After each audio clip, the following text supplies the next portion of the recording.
Ya Allah. Terus bagaimana hubungan dengan anak saya yang sekolah di pesantren, Pak? Ini mau Assalamualaikum nanya. Muhammad sallallahu alaihi wasallam. Terima kasih Bapak. Perjalanan Assalamualaikum hidup yang warahmatullahi panjang. wabarakatuh. Bismillahirrahmanirrahim. Assalamualaikum warahmatullahi wabarakatuh. Alhamdulillah rabbil alamin. Hamdan katsiran tayyiban mubarakan fih kama yuhibbu rabbuna wa yarda.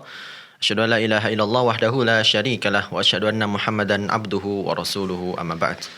Alhamdulillah, segala puji bagi Allah tabaraka wa taala di mana pada kesempatan malam hari ini kita dapat kembali berjumpa dalam program live interaktif Fatwa TV dengan tema konsultasi keluarga bersama Al-Ustaz Dr. Syafiq Riza Basalamah hafizahullah taala. Dan alhamdulillah pemirsa, pada malam hari ini Ustaz Syafiq telah hadir bersama kita di studio Fatwa TV Jember. Kita akan sapa beliau terlebih dahulu pemirsa. Assalamualaikum Ustaz. Waalaikumsalam warahmatullahi wabarakatuh. Insyaallah. Ahlan Amin, wa Ustaz. sahlan bikum. Sehat, Ustaz, ya? As'adallahu lailatak. Alhamdulillah. Amin. Insyaallah. Tapi kayaknya dingin banget. Iya Ustaz, habis hujan Ustaz wajar Ustaz. Kayaknya sih, Masya Allah. Alhamdulillah Jember rahmat nih. Insyaallah. Baik, alhamdulillah pemirsa, Ustaz dalam keadaan sehat ya, walaupun Masya Allah hari ini Jember diguyur hujan ya, tetapi alhamdulillah rahmat dari Allah Subhanahu wa taala. Baik pemirsa, sesaat lagi kita akan bersama-sama mendengarkan nasihat pembuka dari Al-Ustaz Dr. Syafiq Riza Basalamah hafizahullah taala. Tafadhol Ustaz. Masya Allah. Alhamdulillah. Ya rahmakallah.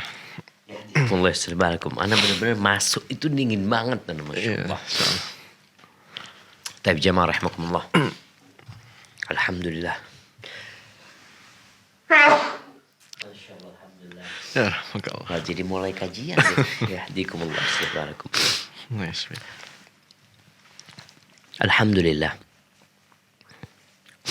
Alladhi bini'matihi tatimmu salihat.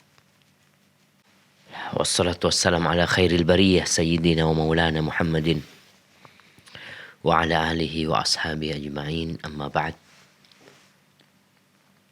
Allah Azza wa Jal berfirman di surat Al-Munafiqun.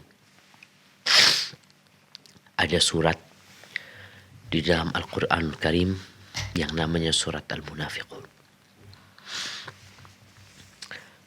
Tahukah kita bahwa kelompok munafikin ini baru muncul dan menjadi banyak itu tatkala Nabi SAW di kota Madinah. Tatkala Allah memberikan kemenangan yang besar kepada umat Islam di perang Badar. Akhirnya orang-orang musyrikin, orang-orang kafir, mereka merasa gak nyaman lagi hidup berdampingan dengan umat Islam. Yang terpaksa mereka masuk Islam. Namun hati mereka sebenarnya masih kafir. Ketika di kota Mekah yang terjadi sebaliknya. Ada orang-orang Islam yang terpaksa menyembunyikan keislamannya.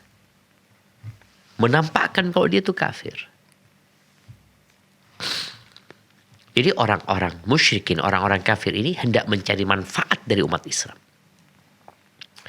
Dan biasanya di mana umat Islam kuat, di mana umat Islam mayoritas, tuh orang-orang munafikin akan bermunculan.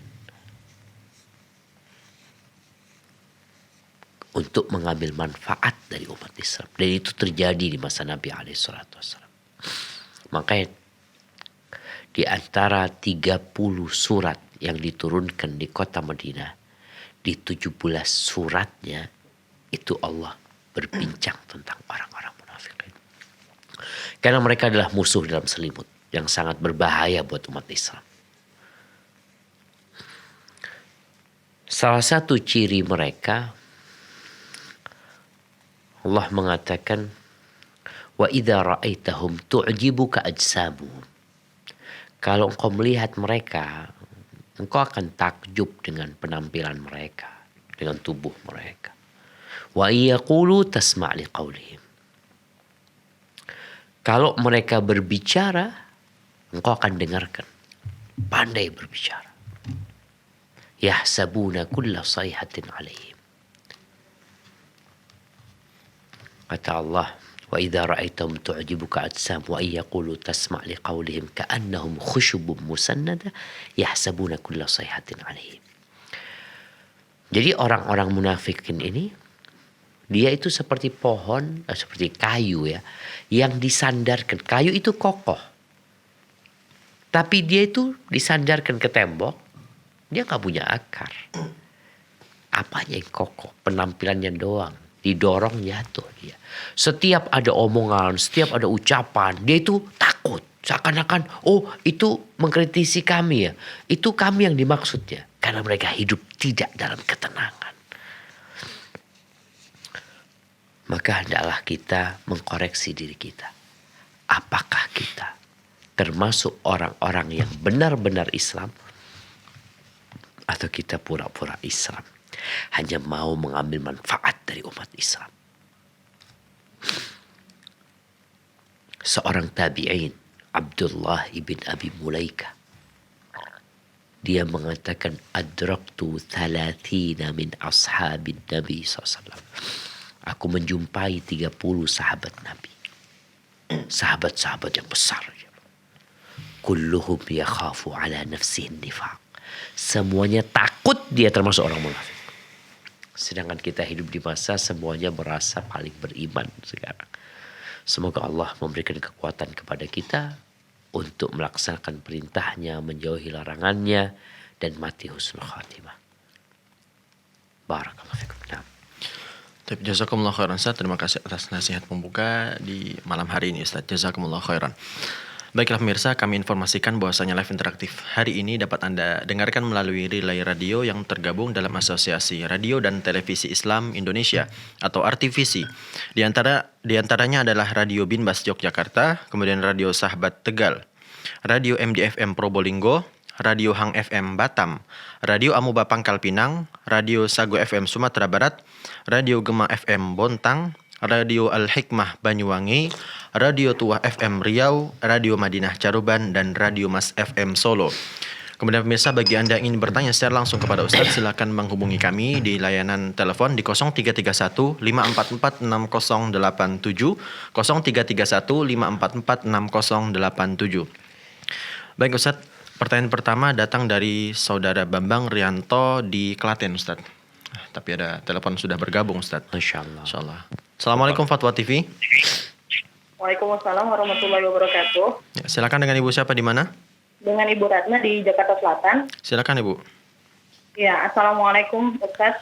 Waalaikumsalam warahmatullahi wabarakatuh. Ahlan wa sahlan. Naam. Tafadhali. Alhamdulillah Ustaz. Barakallahu fiik Ustaz. Wa fiik wa barak. Ana izin bertanya tentang ini titipan teman pertanyaannya. Tentang wajibnya mendahulukan mertua dari orang tua sendiri. Dahulukan mertua daripada orang tua sendiri. Istri-istri ini. Ini bicara istri. Iya. Nah. Bagaimana jika suami meminta prioritaskan orang tua suami dulu dibanding dengan berbakti kepada orang tua istri sendiri.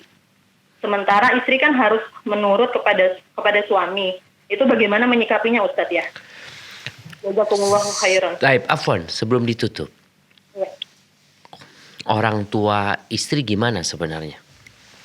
Orang tua istri merasa sedikit keberatan karena waktunya dengan anak perempuannya ini menjadi lebih sedikit Ustaz. Masya Allah. Nah, barakallahu fiik. Wafik barokallah. Baik, terima kasih Ibu Ratna di Jakarta Selatan. Ustaz. Jamaah rahimakumullah. Ini pertanyaan penting sekali. Mungkin jawaban yang akan disampaikan itu bermanfaat buat mereka yang memiliki kasus yang sama. Tatkala dua insan ini menikah, sang ayah perempuan menerima lamaran dari laki-laki ini. Kemudian di hari yang telah ditetapkan berlangsunglah pernikahan. Coba kita renungkan. Apa sebenarnya yang terjadi dalam pernikahan itu? Yang terjadi itu serah terima. Serah terima. Tatkala seorang ayah mengatakan, ya fulan ibn fulan, uzawwijuka ala ma amarallahu bihi min imsakin bima'rufin atau tasrihin bi ihsan. Wahai fulan, putranya fulan, aku nikahkan engkau atas perintah Allah Azza wa Jalla, agar engkau menjaga putriku ini dengan baik, atau engkau ceraikan dia dengan baik. Ya fulan ibn fulan, zawajtuka wa angkahtuka binti. Wahai fulan ibn fulan, aku nikahkan engkau, aku kawinkan engkau dengan putriku yang bernama Fulana dengan mahar sekian. Wajib mahar itu. Itu menjadi syarat sahnya nikah. Sang lelaki ada dua pilihan. Menerima atau menolak. Ketika dia melihat yang diminta oleh ayahnya maharnya terlalu tinggi, dia bisa nolak. Nah, enggak mampu aku. Tapi ketika terjadi kesepakatan, sang laki mengatakan, aku terima. Aku terima. Tapi setelah terjadi serah terima ini, sang istri dibawa tuh sama suaminya. Kemana dibawa? Terserah suaminya. Udah milik dia. Apakah boleh orang tua istri intervensi ke dalam rumah tangga putrinya? Nggak boleh. Terus Ustadz gimana? Aku ini dibesarkan sama orang tua. Aku ini disekolahkan sama orang tua. Aku itu diajarin sama orang tua. Tahu-tahu nih lah laki-laki datang ke rumah melamar. Lalu hasil kerja orang tua. Semuanya itu diserahkan kepada laki-laki tersebut. Iya. Kebayang itu tanda-tanda kebesaran Allah Azza wa Jalla. Allah mengatakan, wa min ayatihi an khalaqa lakum min anfusikum azwaja litaskunu ilaiha wa ja'ala bainakum mawaddatan wa rahmah inna fi dzalika la ayatin li ulil albab. Subhanallah. Gimana tuh orang tua mau? Dia serahkan putrinya. Dibawa tuh. Hasil kerjanya kalau tuh putri berumur 20 tahun. Hasil kerja bapak ibunya selama 20 tahun. Dinikmatin oleh itu laki-laki. Gimana Ustaz? Ya. Dapat apa tuh bapak ibunya? Surga. Diselamatkan dari api neraka. Itu janji Nabi SAW. Buat mereka yang punya anak-anak perempuan. Yang mungkin merasa kok sepertinya tuh anak dibawa sama suaminya. Waktunya lebih banyak sama suaminya. Mau keluar rumah harus izin sama suaminya. Mau kemana-mana harus izin sama suaminya. Nah, kenapa sudah serah terima jadi miliknya? Jadi miliknya. Kira-kira nih kalau kita beli motor sama tetangga kita.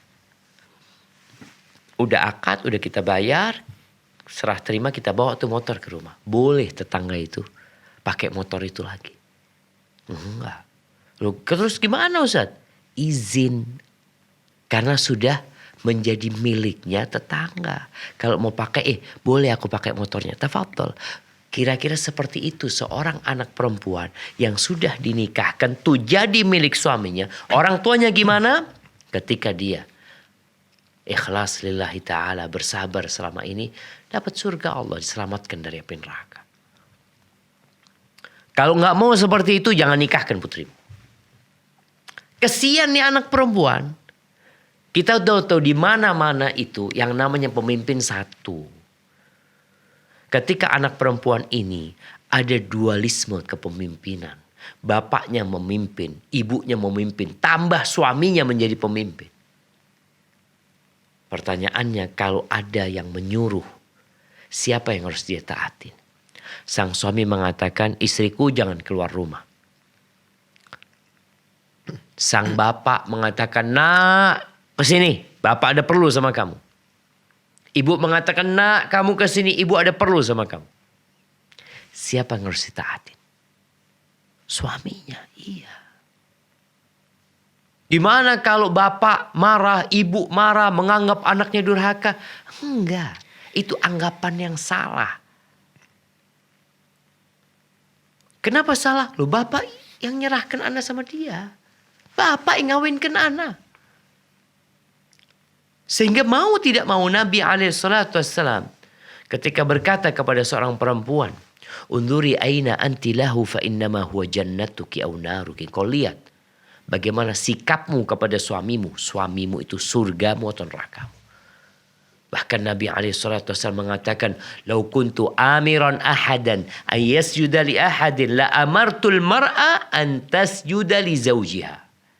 Andai kata aku memerintahkan seseorang sujud kepada orang lain, pasti aku perintahkan istri untuk sujud kepada suaminya. Li'idhami haqqihi 'alaiha. Karena besarnya hak suaminya. Istri itu mau puasa untuk Allah SWT, puasa sunnah, harus izin sama suaminya. Kalau suami mengatakan nggak boleh, ya nggak boleh. Maka berusahalah anti untuk berbakti kepada suami, berbuat baik kepada orang tua suami, dengan harapan suami akan berbuat baik kepada anti dan berbuat baik kepada kedua orang tua anti. Karena sebagaimana engkau berbuat, seperti itu pula akan diperbuat kepadamu. Maka insya Allah orang tua yang mungkin sakit hati, yang mungkin merasa kok waktu anaknya diambil sama suaminya, ya itulah realita yang harus terima. Hidup ini ujian.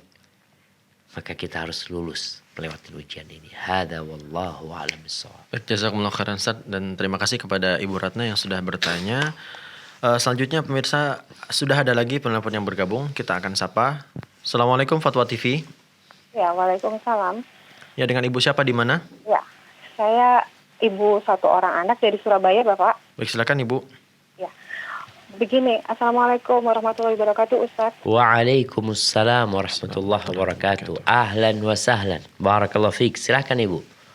Ya, alhamdulillah akhirnya saya bisa menghubungi Ustaz.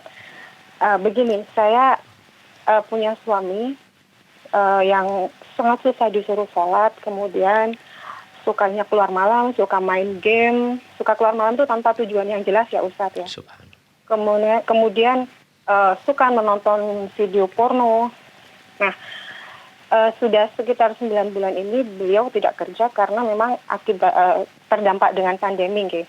Nah, kemudian saya sebenarnya ikhlas karena alhamdulillah saya masih bekerja, jadi dan saya masih bisa mencukupi alhamdulillah.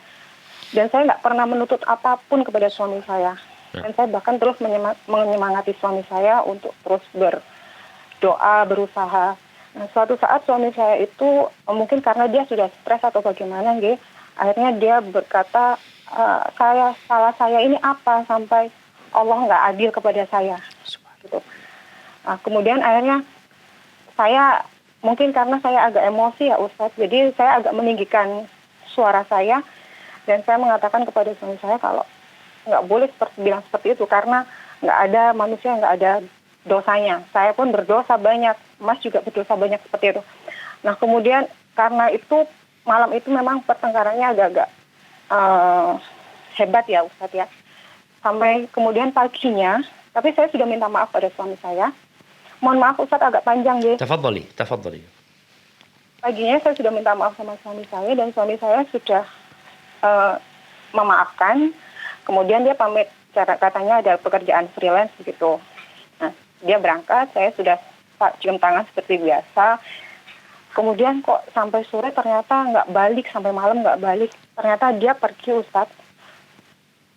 Sampai besoknya saya kontak nggak bisa, dia pergi meninggalkan rumah. Kemudian besoknya saya tahu, saya buka email suami saya, kebetulan saya tahu passwordnya. Dari situ baru saya tahu Ustadz kalau ternyata suami saya sudah selingkuh selama 2 tahun. Dan waktu keesokan harinya waktu saya telepon, dia berhasil ditelepon, HP-nya berhasil dihubungi, saya tanyakan seperti itu, dan suami saya mengakui kalau memang memang berselingkuh, kemudian dan beliau akhirnya menyalahkan saya bahwa saya penyebab semuanya itu, sampai akhirnya dia pergi dari rumah.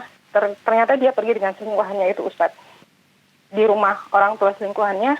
Sampai sekarang sudah 3 bulan lebih, suami saya nggak bisa dihubungin sama sekali, nggak ngasih kabar, dan ya pokoknya putus kontak. Saya nggak tahu dia ada di mana, dia sedang apa, saya nggak tahu. Nah, yang ingin saya tanyakan, Ustadz, pertama, apakah saya termasuk istri yang khusus? Karena waktu malam itu saya berkata dengan nada agak tinggi kepada suami saya takut kalau misalnya suami saya marah, kemudian sampai pergi meninggal rumah, akhirnya suami saya nggak ridho pada saya, dan akhirnya kan Allah nggak ridho kepada saya, karena ridho Allah ada pada ridho suami. Yang kedua, saya ini masih ingin mempertahankan rumah tangga saya, Ustaz, karena saya punya anak 1 perempuan. Tapi saya nggak tahu caranya gimana, karena saya nggak bisa tahu suami saya di mana, terus saya nggak tahu kabarnya gimana. Gitu. Terus yang ketiga, berapa lama saya harus menunggu seperti ini, Ustaz? Kalau misalnya sampai, ya mudah-mudahan saya minta doanya, Ustaz, agar suami saya bisa dibukakan hatinya, kemudian pulang ke rumah. Nah, kalau misalnya saya sampai beberapa waktu saya nggak tahan, apakah saya diperbolehkan khulu? Karena saya khawatir kalau saya mengajukan khulu, saya nggak bisa mencium baunya wanginya surga. Subhanallah, barakallahu fiik. Begitu, Ustaz. Nah. Terima kasih. Wassalamualaikum warahmatullahi wabarakatuh. Waalaikumsalam warahmatullahi wabarakatuh. Masya Allah nih, sabar banget nih. Insya Allah, Ustaz, ya. Istri kayak gini ya. Tapi kadangkala istri udah sabar, dapat suami yang kurang ajar. Subhanallah. Baik. Kembali kepada kisah yang ibu sampaikan. Yang pertama, ucapan suami adalah salah satu bentuk suudzon sama Allah Subhanahu wa taala. Ini buat siapa saja yang merasa Allah kok kayaknya nggak adil sama dia. Engkau punya hak apa sih? Engkau punya hak apa? Allah kasih kaki 2 sama engkau. Dikasih 10 jari kakinya. Kasih tangan. Apa lalu engkau mengatakan tidak adil Allah? Memberikan jantung kepadamu, memberikan kedua mata. Kebanyakan kita itu beranggapan pemberian Allah itu harta, materi. Baru kita bersyukur kalau dikasih itu. Tatkala Allah memberikan segala-galanya kepada kita, yang kalau dinilai maka akan lebih tinggi dari semua harta yang ada. Mata kita, lisan kita, telinga kita, jantung kita, hati kita. Yang lainnya. Tapi semoga Allah membantu kita untuk mensyukuri nikmatnya. Iya. Pertanyaannya tadi, apakah seorang wanita tatkala memberikan nasihat kepada suaminya dikatakan nusyuz? Enggak. Tapi mungkin dia ngangkat suara. Dia bukan nggak nurut sama suaminya. Enggak, dia sedang memperbaiki suaminya. Kalau memang mungkin ada kesalahan, ya itu kesalahan yang wajar dilakukan oleh seorang manusia. Tapi yang dilakukan seorang istri menegur suaminya, ana rasa itu suatu yang tepat. Hanya kalau memang ada metode atau cara yang kurang tepat, ya minta maaf, selesai urusannya. Taib yang kedua. Tadi suami mengatakan kalau penyebab perselingkuhan dia, perzinahan dia itu karena istri. Jamaah rahimakumullah. Nggak ada alasan bagi seorang suami untuk berzina. Nggak ada. Oh, gara-gara istri ini itu macam-macam. Bukankah Allah mengatakan fankihu ma tabalakum minan nisa mathna wa thulatha wa ruba'. Nikahilah dari yang baik-baik, dari wanita yang baik-baik itu 2, 3, 4. Nggak ada alasan seorang berselingkuh. Itu maunya dia. Kalau ternyata engkau tidak mendapatkan sakinah dalam rumahmu, tidak mendapatkan pelayanan yang memuaskan dirimu, dan engkau tidak mampu untuk menikah dengan 2 istri, ceraikan istrimu. Ganti istri, silahkan. Sehingga nggak ada alasan. Makanya kita lihat ya, hukuman buat seorang laki-laki yang sudah menikah kemudian berzina, itu dilemparin batu sampai mati. Di dunia. Belum nanti di akhirat azab buat mereka. Na'udzubillah min dzalik ya. ketika orang-orang yang berzina kemudian tidak bertobat, malah dia mencari alasan bahwasanya dia melakukan itu gara-gara istrinya. Dan bagi anti dan bagi semua istri ya kita tahu nggak ada yang sempurna. Hendaklah para istri berusaha untuk menjadikan rumahnya itu surganya. Sehingga suami ini betah di rumah. Perempuan-perempuan yang bekerja mungkin memang dia nggak mampu untuk melayani suaminya seperti seorang wanita yang tidak bekerja. Dia harus keluar rumah pagi, sore baru pulang ya. Maka hendaklah dia berusaha. Baik. Pertanyaannya tadi kan yang kedua, berapa lama Ustaz? Nah, berapa lama menunggu? Atau apa yang harus dilakukan ya? Berapa lama nunggu dan apa yang harus dilakukan seorang istri agar suaminya ini balik ya? Yang pertama, ketika kita tidak mampu menyelesaikan masalah kita sendiri, Allah Jalla Jalaluh mengatakan, فَإِنْ خِفْتُمْ شِقَاقَ بَيْنِهِمَا فَابْعَثُوا حَكَمًا مِنْ أَهْلِهِ وَحَكَمًا مِنْ أَهْلِهَا. Perlu adanya mediator. Anti kan tahu sama orang tua suami. Maka sekarang bagaimana ada orang yang berangkat ke rumahnya mertua anti. Dari pihak keluarga. Siapalah yang paling bijak, yang paling dewasa, yang insya Allah bisa memediasi, minta tolong dia. Selain tadi kita berdoa memohon kepada Allah SWT. Datang, kemudian obrolkan masalahnya apa gitu loh. Kalau bicara kesalahan, semua orang berbuat salah. Ada kesalahan yang tidak diampuni. Seperti perselingkuhan, perzinaan, nggak bisa diampuni. Kecuali dia bertobat kepada Allah SWT. Dan seorang istri ketika tahu suaminya berzina, suaminya nggak sholat, suaminya melakukan kezaliman, lalu dia mempertahankan rumah tangganya hanya karena anak, dia berpikir nanti gimana anak? Akan lebih berbahaya ketika punya anak hidup bersama bapak yang gak sholat. Akan lebih berbahaya. Sebagian orang berpikir perceraian lebih berbahaya dari itu. Subhanallah. Orang yang gak sholat, kita tahu yang pertama dihisap pada hari kiamat itu sholatnya. Yang pertama dihisap. Kalau sholatnya gak benar, yang lainnya gak benar. Sholatnya baik, yang lainnya insya Allah baik. Maka kalau suami anti tadi nggak benar sholatnya, dan anti sudah berusaha memberikan nasihat, ana rasa mempertahankan rumah tangga karena demi anak, ya bisa jadi malapetaka buat anak itu. Punya bapak yang nggak sholat, yang kerjanya nonton yang seperti itu, apalagi berzina seperti anti sebutkan. Menunggu berapa lama? Kita dimediasi aja, cari orang. Kalau mungkin suaminya bisa berubah. Kalau kembali ke rumah anti dalam posisi tetap seperti dulu, apa manfaatnya buat anti?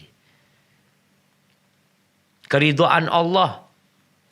Ketika istri mencari keridhaan suami, Allah gak ridho sama suami kayak gitu. Yang berzina. Dan merasa gak apa-apa, bukannya bertobat, malah dia menyalahkan istrinya. Tapi apakah anti boleh gugat cerai? Boleh. Boleh. Gugat cerai karena kezaliman suami, karena dosa-dosa yang dikerjakan suami. Itu diperbolehkan. Hadis tentang ayyuma imra'atin talabat talaqan, perempuan mana saja yang menggugat cerai tanpa alasan yang syar'i, itu yang tidak mencium bau surga. Tapi kalau dapat suami enggak sholat, dia gugat cerai, subhanallah. Itu menjadi bentuk kecintaan dia kepada Allah. Dia lebih cinta sama Allah daripada sama suami yang kayak gini. Dan berdoalah mohon sama Allah yang terbaik. Artinya jangan memaksakan diri untuk balik kepada suami yang seperti itu. Kecuali suami tadi mau berubah. Tapi kalau nggak berubah, ana rasa kesendirian anti bersama anak anti. Dan dengan bertawakal kepada Allah SWT, Allah akan berikan yang terbaik buat anti. Hadza wallahu a'lam. Terima kasih Ustaz, jazakumullah khairan, dan terima kasih kepada saudari yang sudah bertanya dari Surabaya. Baik, selanjutnya sudah ada lagi penelpon yang bergabung. Kita akan sapa pemirsa. Assalamualaikum Fatwa TV. Assalamualaikum warahmatullahi wabarakatuh. Ya, silakan dengan ibu siapa di mana? Saya dari Palembang. Dengan Ibu siapa Ibu? Ida dari Palembang. Oh ya, silakan Ibu. Ya, Assalamualaikum Pak Ustaz. Waalaikumsalam warahmatullahi wabarakatuh. Ahlan wa sahlan. Naam, tafadhali Ibu Ida. Ya, begini Pak Ustaz, saya mau tanya tentang Bibi Ana ini Pak Ustaz. Naam. Ya, ini Bibi Ana ini suaminya itu sedang memakai sabu ini Pak Ustaz. Suka memakai Sabu Pak Ustaz. sabu. Ya, Sabu-sabu. iya. Ya itu kan kalau di rumah, kalau pergi maghrib, pulangnya itu nanti pagi Pak Ustaz. Nanti anak istrinya itu nanti katanya itu tidak punya beras di rumah, tidak punya apa-apa, anaknya menangis.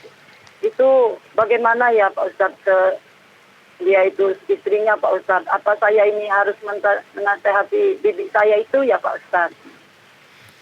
Nah, iya Bu Ida. Barakallahu. Cukup Ibu ya. Ya, cuman itu Pak Ustadz. Assalamualaikum Pak Ustadz. Waalaikumsalam warahmatullahi wabarakatuh. Allahu Akbar jamaah. Ada suami yang sabu-sabu. Berangkat ba'dal maghrib, pulang subuh, nggak bawa fulus, anaknya kelaparan, istrinya kelaparan.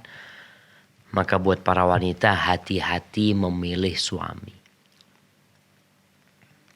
Engkau yang memilih. Itu konsekuensi dari salah memilih. Terus apa yang harus dilakukan? Ya kalau Ibu Ida tadi mau menasehatin, ya seharusnya kita saling menasehatin kepada bibinya. Terkadang udah tua, masa mau cerai, nggak ada masalah. Penyakit pasangan hidup yang seperti itu penyakit. Rasulullah SAW, atau ini hadis dinisbahkan, disematkan kepada doanya Nabi Daud alaihissalam. Maka kita perlu sering-sering membaca doa ini jamaah. Apa doanya? Allahumma inni a'udzubika min jari su'. Ya Allah, aku berlindung kepadamu dari tetangga yang buruk. Hidup di perumahan, di kampung tetangganya na'udzubillah. Suka menyakitin. Suka bikin onar. Bikin keributan. Kita berlindung kepada Allah. Wa min zaujin tushayyibuni qabla al-masyib. Dan dari istri atau dari pasangan hidup, dari istri atau dari suami yang membuat rambutku beruban sebelum waktunya. Yang ketiga, wa min waladin yakunu alayya rabban. Dan dari anak yang jadi penguasa atas orang tuanya. Bukan berbakti, malah dia nyuruh-nyuruh orang tuanya. Yang keempat, wa min malin yakunu alayya adzaban. Dari harta, aku berlindung dari harta yang menjadi azab buat aku. Yang kelima, wa min khalilin makirin. Ainahu tarani wa qalbuhu yar'ani. In ra'a hasanatan dafanaha wa in ra'a sayi'atan adza'a. Dan dari kawan dekat yang pandai bermakar. Matanya ngeliatin aku terus. Hatinya memperhatikanku. Kalau dia melihat kebaikan, dia tutupin kebaikan kita. Kalau dia melihat keburukan, dia sebarkan keburukan kita. Ini faktor yang mendukung kebahagiaan kita. Kalau dapat suami kayak gitu. Lah dia orang soleh. Ada orang baik, Masya Allah. Orangnya santun Ustaz, tapi dia kesiannya nggak bisa kerja. Ada yang seperti itu. Di sini sang istri, tafadhol engkau menerima ada kondisi seperti itu. Dia melihat kepada kelebihan suami. Sekarang kelebihan suaminya apa? Narkoba. Yang tentunya sholat nggak sholat. Kalau orang sudah mabuk. Nafkah tidak. Pulang pagi teler. Maka Ibu Ida kayaknya sangat perlu memberikan nasihat kepada bibi. Sampai kapan mau seperti ini? Tanyakan kepada bibi. Atau memang bibinya juga gak sholat nantinya. Karena dapat pemimpin yang gak sholat. Ada lagi suami-suami yang maksa istrinya juga untuk pakai narkoba. Na'udzubillah min dzalik. Maka berikan nasihat. Tadi kadangkala ada orang yang seharusnya memberikan nasihat kepada itu suami. Dia mau berubah apa enggak. Sampai kapan mau seperti itu. Kalau enggak ya laporkan ke polisi. Agar dia paling enggak direhabilitasi. Dan kemudian bisa berubah jadi lebih baik. Hadza wallahu a'lam bishawab. Nah. Baik, jazakumullah khairan Ustaz, dan terima kasih kepada Ibu Ida yang sudah bertanya dari Palembang. Selanjutnya pemirsa sudah ada lagi penelpon yang bergabung bersama kami. Kami akan angkat terlebih dahulu. Assalamualaikum Fatwa TV. Assalamualaikum. Waalaikumsalam warahmatullahi wabarakatuh. Ya, dengan Ibu siapa di mana? Dengan hamba Allah di Depok. Silakan Ibu. Iya. Assalamualaikum warahmatullahi wabarakatuh, Ustaz. Waalaikumsalam warahmatullahi wabarakatuh. Ahlan wa sahlan wa marhaban biki. Tafadhali. Ya. Naam Ustaz, sebelum menikah, Ana ta'aruf dengan seorang duda. Kebetulan Ana sendiri juga janda, Ustaz. Nah, Nah, kemudian karena posisi Ana masih bekerja, Ana memberikan persyaratan kepada beliau. Karena di tempat bekerja Ana kan terikat kontrak gitu kan Ustaz. iya. Jadi sementara tidak bisa ikut dengan beliau karena Ana sudah terikat akad dulu dengan tempat bekerja Ana gitu Ustaz. Siap. Nah, kemudian itu untuk masalah nafkah beliau ke Ana, benarkah jika beliau itu hanya memberikan uang sekedarnya saja, Ustadz? Maksudnya hanya untuk jajan saja, karena dengan alasan Ana belum bisa menunaikan kewajiban Ana sebagai istri gitu, Ustadz. Nah, Kemudian pertanyaan yang kedua, Ustadz. maksudnya tidak bisa menunaikan kewajiban sebagai istri? Ya, karena kita sekarang LDR gitu, Ustadz. Jadi jauh gitu. Siap. Jadi sementara Ana menyelesaikan Kontrak? ya suami Ana di tempat yang lain gitu, di kota yang lain gitu, Ustaz. Siap. Kemudian pertanyaan kedua, bolehkah Ana menunda komunikasi dengan suami karena setiap kali komunikasi mungkin karena efek LDR atau mungkin karena memang keadaan kami berjauhan gitu, Ustaz. Kadang kalau Ana telepon atau apa gitu, beliau itu sering tersinggung gitu karena Ana tipenya orang yang humoris gitu, maksudnya suka bercanda, tapi beliau kayaknya nggak bisa Ustaz, mungkin belum tahu sifat Ana gitu Ustaz. Nah. Jadi gampang baper gitu Ustaz. Setiap kali sedikit marah gitu Ustaz. Jadi bolehkah Ana menunda komunikasi terlebih dahulu? Setelah menikah anti nggak pernah kumpul sama suami? Dibawa suami atau suami yang? Hanya sekitar 2 pekan saja Ustaz, karena pas Ana menikah itu cuti. Ya. Cuti dan kemudian Ana kembali lagi ke tempat kerja Ana, ke kota di mana Ana kerja Ustaz. Barakallahu fiik. Syukran Ustaz. Nah. Assalamualaikum warahmatullahi wabarakatuh. Waalaikumsalam warahmatullahi wabarakatuh. Ya jemaah. Ini salah satu efek LDR gitu kan. Ana ketika kuliah di Medina ninggal istri 4 bulan itu memang berat sekali. Tapi ya harus diterima, mau gimana lagi gitu loh. Yang ditanyakan tadi tentang bagaimana dengan sikap suami yang tidak memberikan nafkah full. Yang pertama, suami melihat istri bekerja yang akhirnya tidak dapat melaksanakan tugas dia sebagai seorang suami. Dia juga tidak melayani suami, ya nggak ada apa-apa seakan-akan. Maka di sini memang nafkah yang diberikan sekedarnya itu nggak ada masalah dari suami kepada istri dengan seperti itu. Artinya istri sebenarnya sudah hidup sendiri, dia punya nafkah. Posisinya istri tidak melayani suami, kecuali kondisi suami yang meninggalkan istri. Kan ada suami yang merantau ya.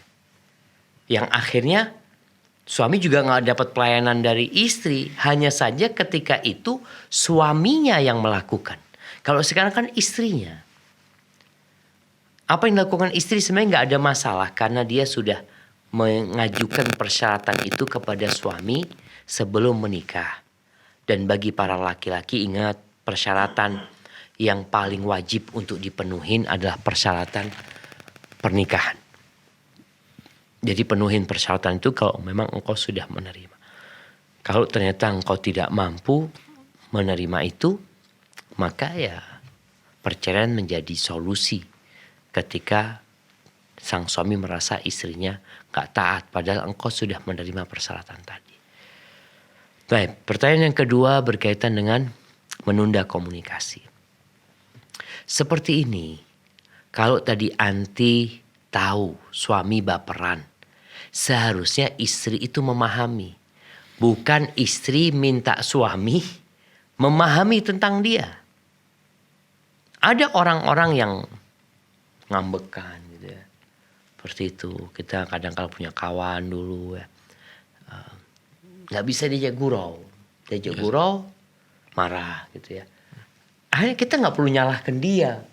Engkau itu nggak punya apa? Nggak punya rasa humoris apa. Nggak perlu disalahkan dia. Kitanya bagaimana menyikapin dia. Apakah dengan menunda komunikasi itu menyelesaikan masalah? Atau nanti malah suami tambah baper lagi gitu. Istrinya ini nggak pernah telepon ini itu. Maka ana rasa yang perlu dilakukan adalah bagaimana mengkondisikan berkomunikasi sama suami. Tapi tadi kalau humor-humor kita ternyata membuat dia baper. Membuat dia sakit hati. Maka jangan dilakukan. Seorang istri harus pintar-pintar. Contoh nih, istri mau ngambil hati suami ya. Sekarang kan bisa pesan online dari sana. Umpamanya kita lihat ada rumah makan yang zen. Yang kita tahu itu kesukaan suami. Kita tinggal pesan transfer, kirim ke sana. Kasih bungkus yang bagus ya. Ucapan maaf kepada suami. Artinya ketika berjauhan ini bagaimana suasananya malah cinta itu jadi lebih bersemi gitu loh. Jadi bukan teleponnya gimana kabarnya ini tuh enggak gitu loh. Nanti mungkin kirim surat menyatakan kerinduan kepada suami ini itu ya. Pakai pos. Upgrade cara Ustaz ya. Nah, jadi ada banyak hal yang perlu dilakukan. Karena yang ditakutkan ketika anti menunda komunikasi, nanti bunga cinta itu layu. Yang ditakutkan mati. Maka sekarang anti yang perlu mengupgrade tadi. Cara bagaimana dapat suami yang baperan ini. Bagaimana dia tetap cinta sama istrinya ya. Maka rasa itu bisa lakukan ya. Apa aja lah yang bisa dikerjakan oleh istri dari jarak jauh. Dengan mengirimkan hadiah, kirim surat. Atau kirim salam. Kadangkala kirim salam nih. Artinya momai anak. Istilahnya jauh gitu. Anak ngomong sama ibunya. Bu kirim salam ya. Sama fulana gitu kan. Padahal anak bisa telepon sebenarnya gitu kan. Tapi hanya ini kan menyebabkan kayaknya supaya orang pada tahu suamimu cinta sama engkau. Sampai kirim salam engkau lihat ibu gitu ya. Barakallahu fikum. Nah. Baik, jazakumullah khairan Ustaz, dan terima kasih kepada saudari yang sudah bertanya dari Depok. Baik, selanjutnya sudah ada lagi Masya Allah penelpon yang bergabung Ustaz. Kita akan sapa lagi. Assalamualaikum Fatwa TV. Waalaikumsalam. Baik, silakan Bapak.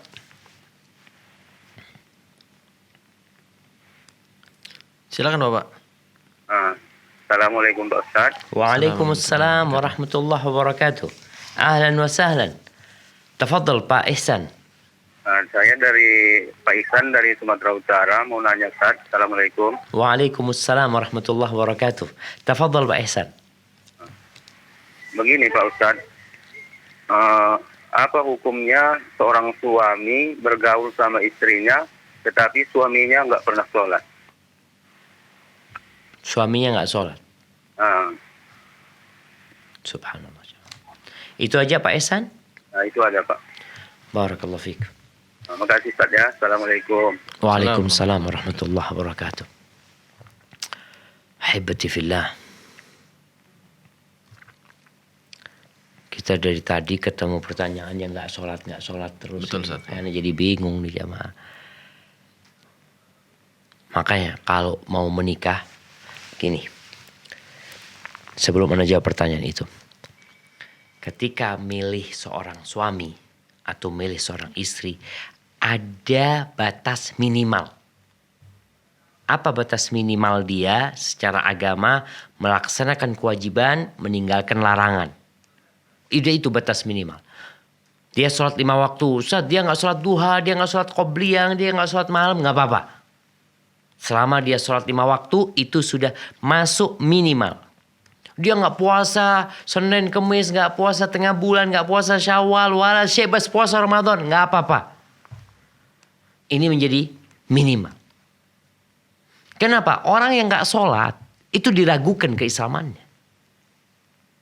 Makanya sebagian ulama mengeluarkan orang yang tidak sholat dari Islam. Berdasarkan banyak hadis-hadis Nabi SAW. Di mana Nabi SAW mengatakan al-ahdul ladzi bainana wa bainahum as-salah. Faman tarakaha faqad kafar. Yang membedakan kita sama orang-orang kafir itu sholat. Sholat. Kalau sekedar syahadat, orang sudah syahadat selesai. Tapi ada amal yang harus dia kerjakan. Yang membuktikan dia itu adalah muslim. Fa in aqamus shalah wa atuz zakah fa ikhwanukum fid din.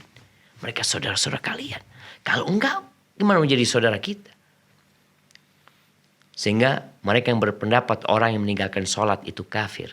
Kalau mati, nggak perlu dimandikan, nggak perlu dikafani, nggak perlu disolatin, nggak dikuburkan di kuburan umat Islam. Terus di mana? Dicarikan, bikinkan jurang, taruh di sana.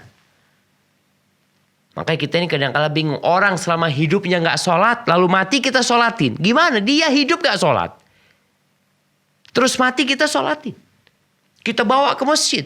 Hidup nggak pernah melangkahkan kaki ke masjid. Kok mati malah kita bawa dia ke masjid. Kalau dia hidup, dia marah-marah dibawa ke masjid. Kok malah kita paksa bawa ke masjid. Itu pendapat sebagian ulama. Sebagian lainnya berpendapat dia melakukan dosa besar. Yang sangat besar. Dan berbahaya. Yang dapat mengantarkan dia kepada kekufuran. Maka kalau pendapat yang pertama tadi, orang yang gak sholat sama sekali ya udah pisah sebenarnya. Apalagi kalau dikatakan dia kafir, maka secara otomatis pernikahannya itu rusak. Tapi pendapat jumhur ulama dia tetap Islam. Sekarang tugas istrinya tuh. Kenapa dia mau sama suami yang gak sholat?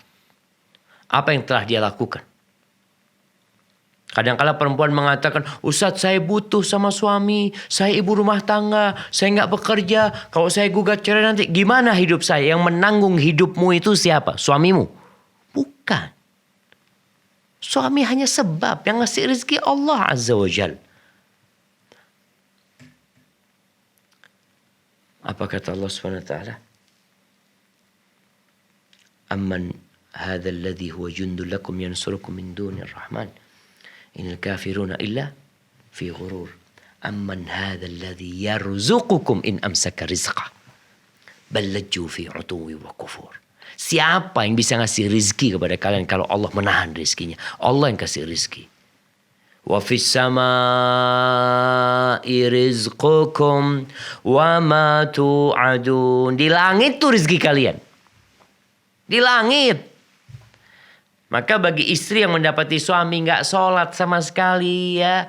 Jangan dibiarkan, kasih nasihat. Kasih tahu. Ketika suami gak mau berubah, gugat cerai. Nah itu pilihan. Setelah semua cara memberikan nasihat ya. Ngomong sama orang tuanya. Ngomong sama suaminya. Ada usaha dilakukan. Tapi tatkala tetap gak mau sholat. Maka bercerai menjadi pilihan. Dan barang siapa yang meninggalkan sesuatu karena Allah, Allah akan kasih ganti yang lebih baik. Barakallahu fikum. Nah. Terima kasih Ustaz. Jazakumullah khairan Ustaz, dan terima kasih kepada Bapak Ihsan yang sudah bertanya dari Sumatera Utara. Baik, lagi-lagi sudah ada penelpon yang bergabung. Kami persilakan. Assalamualaikum Fatwa TV. Assalamualaikum Ustaz. Waalaikumsalam warahmatullahi Dan wabarakatuh. Bapak siapa di mana? Dari Abu Rafif Ustaz di Bukit Tinggi. Silakan Bapak. Masya Allah. Mau nanya ini Ustaz. Nah, tafadhal. Kalau kita mau bawa membiasakan anak-anak ke sholat ke masjid itu bagusnya umur berapa Ustaz? Umur 7, 10 tahun atau umur balik Ustaz? Nah. Yang mau saya tanya itu satu lagi Ustaz. Apakah anak-anak yang belum balik itu kalau dia baris sama orang-orang yang dewasa itu bikin putus saf gitu Ustaz?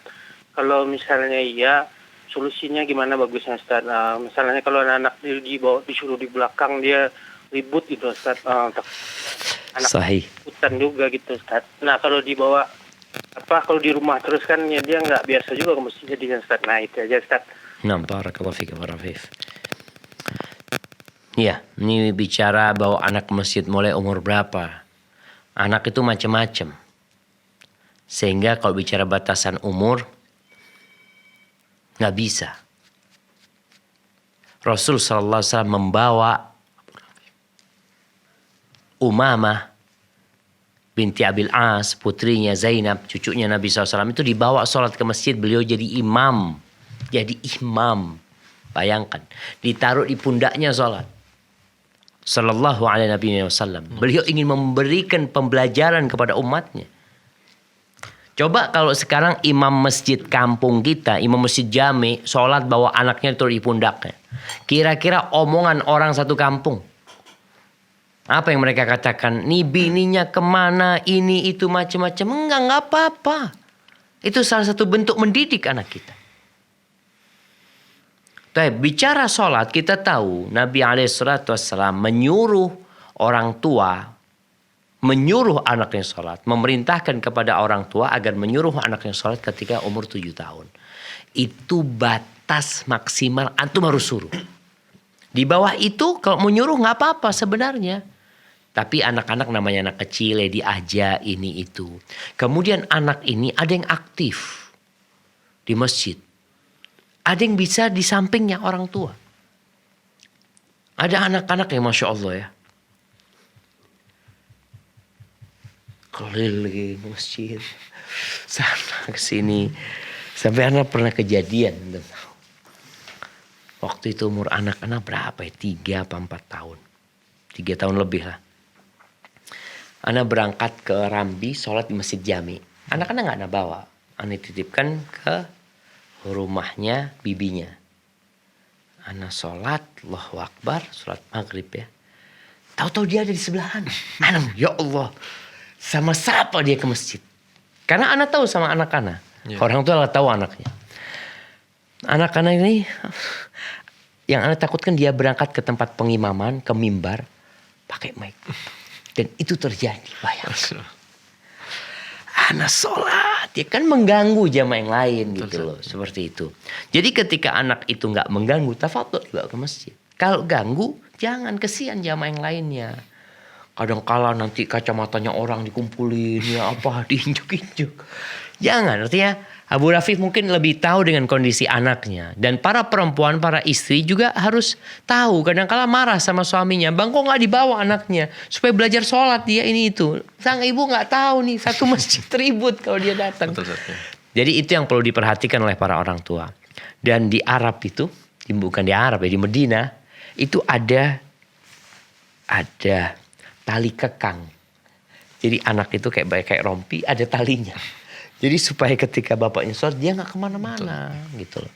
Maka itu perlu diperhatikan. Jadi anak-anak itu beda-beda. Kemudian pihak masjid. Kadang-kala ada takmir-takmir ini yang gak tahu hukum gitu loh. Yang ada malah dia marah-marah sama itu. Maka kita menjaga daripada kita harus ribut sama takmir masjid, sama orang-orang tua di sana. Ya anak kita di rumah lah. Jadi nunggu sampai dia ngerti. Omongan orang tuh ngerti. Terus apakah soft yang ada anaknya putus nggak masalah. Artinya putusnya dengan anak itu sebenarnya dalam kondisi mengajarkan anak itu untuk sholat. Jadi softnya tidak putus dengan adanya anak-anak kecil itu. Kemudian kalaupun dikatakan putus yang tidak besar ya. Yang apalagi sekarang pandemi. Jauh-jauhan orang sholat gitu kan. Jadi gak ada masalah insyaAllah. Barakallahu fika Abu Rafif. Baik, jazakumullah khairan Ustaz, dan terima kasih kepada Abu Rafif yang sudah bertanya dari Bukit Tinggi. Baik, selanjutnya pemirsa ada lagi penelpon yang bergabung. Assalamualaikum Fatwa TV.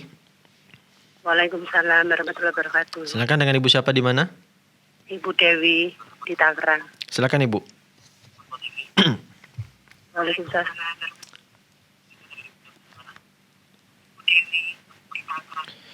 Nah, silakan Ibu Dewi. Jadi begini Ustaz, suami saya itu bacaan Al-Qurannya kan masih salah-salah. Terus ya sudah, suami saya itu bacaan sholatnya kan masih salah-salah. Ya. Jadi kalau suruh sholat di masjid tuh masih susah, sholatnya di rumah. Nah. Jadi kita sering diajak imaman, gimana sholatnya itu kalau bacaannya salah-salah. Al-Fatihahnya juga salah. Sementara kalau dibenerin tuh kayaknya gak mau menerima. Diajak ngaji juga susah. Nah, subhanallah. Nemu di mana Ibu suami itu? Sholatnya 5 waktu. Dari dulu udah alhamdulillah sholatnya udah 5 waktu. Tapi tahunya setelah saya ngaji kok bacaannya salah-salah gitu. Barakallahu fiik ya Ibu. Nah Ibu, Masya Allah. Jadi udah menikah berapa tahun Ibu Dewi sama suami ini? Udah 23 tahun. Masya Allah Ibu. Jadi nggak ada perbaikan di bacaan suami Ibu? Nggak ada Ustaz. Ya Allah, iya Ibu. Nah, Tapi kalau untuk selama menikah sih kebaikannya udah sholatnya sekarang udah mulai. Alhamdulillah. Daripada dulu itu udah beda, tapi untuk ngaji juga masih susah. Terus kalau masalah agama kita ngomong kan masih beda. Kadang suka debat kalau dinasihatin gitu. Masya Allah. Siap kalau itu Bu Dewi. Barakallahu fiik, mudah-mudahan dikasih hidayah semuanya. Nah, barakallahu fiik. Ya. Nah, ya berkaitan dengan bacaan.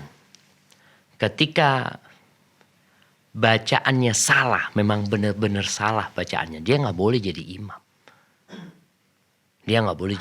Dia hendaklah memperbaiki bacaannya. Dia sholat sendiri oke. Dalam kondisi memang dia belum mampu memperbaiki umpamanya, bacaannya masih salah. Tapi untuk jadi imam tidak. Karena dia membawa orang di belakangnya.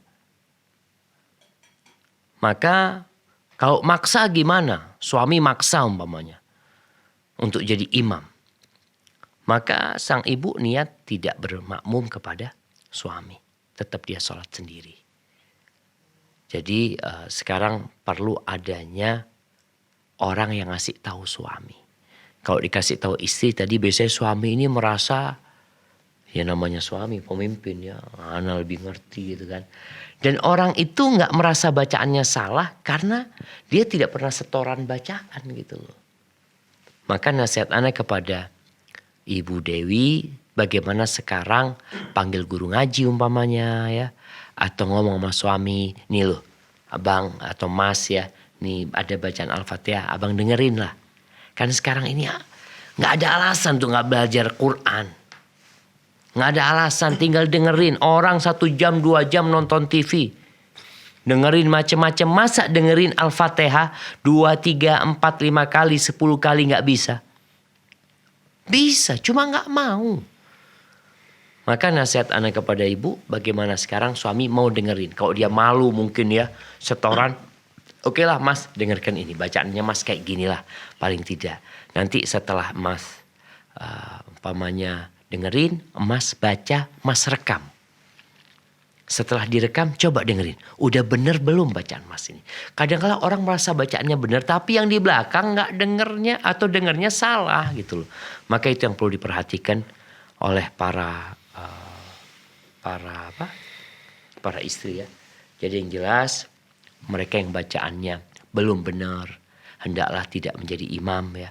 Hendaklah dia memperbaiki dirinya dan kita juga terus berdoa memohon kepada Allah Jalla Jalaluh agar Allah memberikan ilmu yang bermanfaat ya. Kemudian memberikan rizki yang baik dan amalan yang diterima oleh Allah Subhanahu wa taala. Hadza wallahu a'lam bishawab, itu yang bisa Anda sampaikan, kurang lebihnya mohon maaf. Baik, jazakumullah khairan Ustaz, dan terima kasih kepada Ibu Dewi yang sudah bertanya dari Tangerang. Baik, itu tadi soal terakhir Ustaz. Jazakumullah khairan sudah meluangkan waktu ke studio Fatwa TV Jember Ustaz. Dan pemirsa, kami mohon maaf, tadi ada pertanyaan dari saudara Bambang Rianto dari Klaten yang belum sempat terbacakan secara sempurna dan belum terjawab. Insya Allah akan dibacakan dan dijawab di kesempatan yang lain atau di serial Fatwa-Fatwa.